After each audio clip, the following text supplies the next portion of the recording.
दोस्तों जरा सोचिए, अगर आपको ऑक्सफोर्ड और कैम्ब्रिज जैसी दुनिया की सबसे बड़ी यूनिवर्सिटी से पढ़ाई करने का मौका मिले, लेकिन आपके पास टिकट खरीदने तक के पैसे ना हो, अगर आपके सपनों को गरीबी बार बार तोड़ दे, लेकिन आपका हौसला कहे नहीं, मैं हार नहीं मानूंगा, तो आप क्या करेंगे? मेरे हिसाब से शायद ज्यादातर लोग हार मान लेंगे। लेकिन आज की इस कहानी का नायक हार मानने वालों में से नहीं है। ये कहानी है पटना के एक छोटे से घर में पले बढ़े आनंद कुमार की, जिन्होंने गरीबी से लड़ते हुए, पापड़ बेचते हुए हजारों गरीब बच्चों को आईआईटी तक पहुंचाया। ये कहानी सिर्फ गणित की नहीं, बल्कि जुनून और जज्बे की कहानी है। आनंद कुमार का जन्म 1 जनवरी 1973 को पटना, बिहार में हुआ। उनके पिता डाक विभाग में एक मामूली क्लर्क थे। घर की आर्थिक हालत इतनी खराब थी कि कई बार खाने तक के पैसे पूरे नहीं होते थे। उनके पिता का सपना था कि बेटा पढ़ लिख कर बड़ा आदमी बने, लेकिन हालत हमेशा आड़े आते रहे। लेकिन कहते हैं ना, हीरे को पहचानने के लिए कोई ना कोई जौहरी जरूर मिलता है। आनंद बचपन से ही पढ़ाई में बेहद तेज थे, खासकर गणित उनका पसंदीदा विषय था।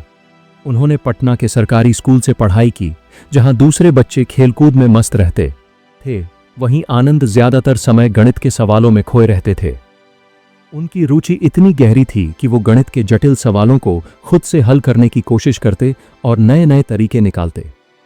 पढ़ाई में तेज होने की वजह से आनंद को कैम्ब्रिज यूनिवर्सिटी और ऑक्सफोर्ड यूनिवर्सिटी से पढ़ाई का ऑफर मिला। सोचिए, पटना का एक साधारण लड़का दुनिया की सबसे बड़ी यूनिवर्सिटियों में पढ़ाई करने वाला था, लेकिन यहां किस्मत ने क्रूर मजाक किया। गरीबी आड़े आ गई। विदेश जाने का खर्चा उठाने के लिए उनके पास पैसे नहीं थे। दिल टूटा, सपने चकनाचूर हो गए। लेकिन आनंद ने हार नहीं मानी। उन्होंने सोचा, अगर मैं नहीं जा सकता तो क्या हुआ? क्यों न मैं अपने देश के बच्चों को एक ऐसा मौका दूं कि वो अपने सपनों को जी सकें। इसी बीच आनंद के पिता का निधन हो गया। पिता के निधन के बाद घर की पूरी जिम्मेदारी आनंद और उनकी मां पर आ गई। मां ने घर में बैठकर पापड़ बनाना शुरू किया। आनंद घर घर जाकर उन पापड़ों को बेचते, दिन में पापड़ बेचते और रात को पढ़ाई में जुट जाते। जरा सोचिए दोस्तों, जिस लड़के का दिमाग कैम्ब्रिज और ऑक्सफोर्ड की क्लास में होना चाहिए था, वो पटना की गलियों में पापड़ बेच रहा था। कई बार उन्हें पटना यूनिवर्सिटी की लाइब्रेरी में घंटों बैठकर रिसर्च करनी पड़ती, क्योंकि उनके पास महंगे जर्नल्स और किताबें खरीदने के पैसे नहीं होते थे। लेकिन यही तो जिंदगी की खूबसूरती है। जब हालात आपको तोड़ते हैं तो वही हालात आपको और मजबूत भी बनाते हैं। आनंद का गणित के प्रति जुनून कभी कम नहीं हुआ। उन्होंने पटना में रामानुजन स्कूल ऑफ मैथमेटिक्स शुरू किया। शुरुआत में यह एक छोटा सा ट्यूशन सेंटर था, जहां बच्चों को गणित पढ़ाते थे। उनका पढ़ाने का तरीका इतना सरल और असरदार था कि बच्चे जल्द ही उनसे जुड़ने लगे। लेकिन आनंद का सपना सिर्फ ट्यूशन तक सीमित नहीं था।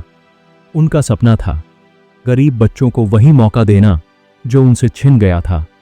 2002 में आनंद कुमार ने गरीब बच्चों के लिए सुपर 30 प्रोग्राम शुरू किया। इसमें हर साल 30 गरीब बच्चों को आईआईटी जेईई की तैयारी कराई जाती। बच्चों को रहने, खाने और पढ़ने की सारी सुविधा मुफ्त दी जाती थी। आनंद जी खुद अपने coaching Ramanujan school of mathematics की कमाई से यह खर्च उठाते। सोचिए, जब खुद उनका घर आर्थिक मुश्किलों से गुजर रहा था, फिर भी उन्होंने दूसरों के बच्चों का भविष्य संवारने का बीड़ा उठाया। पहले ही साल सुपर 30 ने कमाल कर दिया। 30 में से 18 बच्चे आईआईटी में चयनित हो गए। अगले साल 22, फिर 26 और कई साल ऐसे भी आए जब पूरे 30 में से 30 बच्चे आईआईटी में पहुंच गए। धीरे धीरे यह खबर पूरे देश में आग की तरह फैल गई। पूरा देश चौंक गया। कैसे पापड़ बेचने वाला लड़का अब गरीब बच्चों को आईआईटी में पहुंचा रहा है। जल्द ही आनंद कुमार और उनका सुपर 30 अंतर्राष्ट्रीय स्तर पर भी मशहूर हो गया।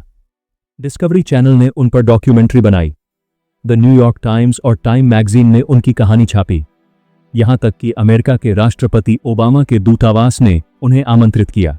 एक वक्त था जब वो पापड़ बेचते थे और आज दुनिया उनके काम को सलाम करती है।